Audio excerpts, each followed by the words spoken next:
Etxean lasai eta pozik gagoz, eta batez be, igual nabarmendu behar dugu zer dan lasai egotea, ezta? Azkenean ona bidaltzen duzu seme alabak, hainbat ordu, urtean zehar hainbat egunetan zehar, eta urteetan zehar, orduan.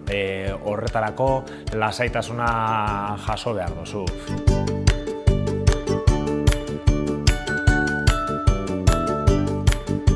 Garrantzitsuena da haiek pozik egotea eta hastea bai pentsatzen zergatik gertatzen diren gauzak, hasten direla pentsatzen haiek bakarrik.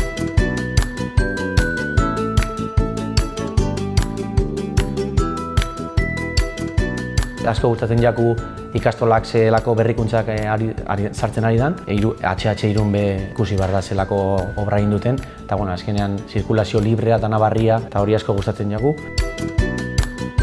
Iruditu jata superpolita, ze egon dira parte hartzen isiltasunean, gero gelakide bati laguntzen, eta hori izan da oso polita, eta benetan emozionatu garela ikusi dugunean zelan egiten duten, eta adi egon, txandak errespetatu, egon dira primeran. Eurek munduko erronka berrieri aurre egiteko edo erronka horren aurrean hartzen daurezen erabakietan ikastolan ikasitako metodologia horre benetan funtzionatzen daurela, ez da?